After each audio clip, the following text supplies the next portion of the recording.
प्रयास इतना करना चाहिए कि दुआएं सबकी मिले, बद्दुआ किसी की नहीं। और बड़ा ही घोर अपराध किया है इसने, मेरी निंदा की, और कारण ये देवताओं के यह कह दक्ष प्रजापति क्रोध के मारे सभा को छोड़ करके और चला गया। और सभा को छोड़कर चले जाने पर इस विशेष कारण से शिव जी के द्वेष करने बैठा। एक बात और, कई प्रकार के ऐसे कलेश होते हैं कि दिनचर्या में आते हैं, हम किसी से नाराज हो गए और शाम को वार्ता करने लगे, भले ही वो हमसे नाराज है, जब भी शाम होगी हम अपने घर आएंगे या अपने समाज में बैठेंगे, भोजन करेंगे तो सभी एक हो जाएंगे। लेकिन दक्ष ने ऐसा नहीं किया।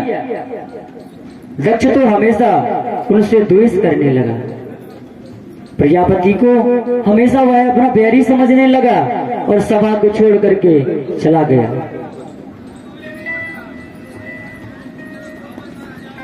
तो इस विशेष कारण से भगवान शिव जी से वह अत्यंत द्वेष करने लगा।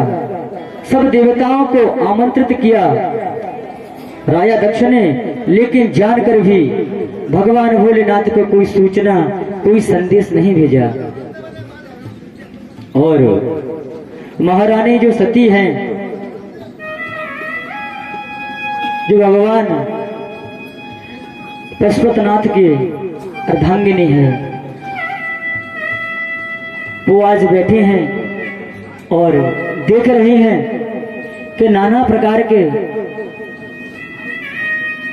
विमान आदि निकल रहे हैं कैलाश मार्ग से। बड़ा मन में उद्वेग है उनके कि ये क्या हो रहा है, कहां से कौन जा रहा है, किस प्रयोजन से जा रहे हैं।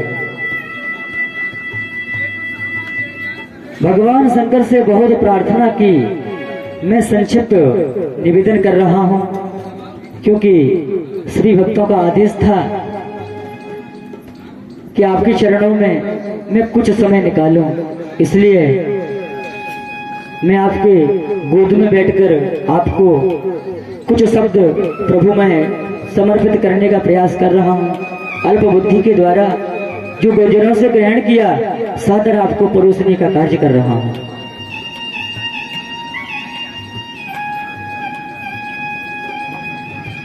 तो देवी, मेरी बात का तो बुरा मत मानना, तो मेरी बात को अनादर न करना, मेरी बात का तुम भले ही अनादर न करना, लेकिन माता सती नहीं मानी। फिर भी अपने पिता राजा दक्ष के यहाँ गई और तो भोलेनाथ ने सोचा कि अब माता ज्यादा जिद ही कर रही हैं और मैं एक निवेदन करूं। हमारे शास्त्र की ये एक ऐसी परंपरा है, हमारे इस राष्ट्र की, इन संतों की, कि कुछ शर्तें, कुछ कंडीशन ऐसी हैं जहां पर हमें बिगर बुलाए भी पहुंचना चाहिए। ऐसा एक हो जाता है समय के अभाव के कारण काफी जिम्मेदारियां रहती हैं तो भूल जाते हैं हम कभी कभी किन्हीं कारणों से, तो वहां कोई बुराई नहीं है। यानी कि अपने गुरु के घर गुरु रहे, अपने गुरु के घर, अपने पिता के घर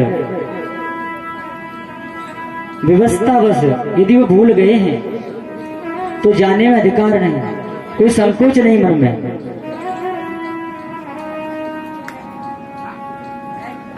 क्योंकि पिता तो पिता होता है, माँ तो वंद्या है ही विश्व की और रहेगी, लेकिन यदि माँ वंदनीय है, माँ यदि स्वर्ग है, माँ यदि जन्नत है, तो पिता भी उस जन्नत का दरवाजा है। पिता साक्षात धर्म है, इसलिए वहां हमें सोचना नहीं चाहिए। और माता सती नहीं मानी और जाने के लिए उद्यत हुई, तो भगवान शंकर ने कहा, अरे गढ़ो, जो उनके गढ़ हैं, अनुयायी हैं, उनसे कहा कि तुम मां की सुरक्षा के लिए जाना, क्योंकि ये एक लीला है, इसलिए कोई सुरक्षा के लिए है नहीं। उसे क्या सुरक्षा की जरूरत, वह सबको सुरक्षित रखती है। लेकिन गणों को आदेश कर दिया भोलेनाथ भगवान ने, 2-4 गण पहुंचाए, नंदी आदि, सरंगी उरंगी आदि, सभी गढ़ गए और सब लोग वहां जा रहे हैं। और वहां जाकर दक्ष के मंडप में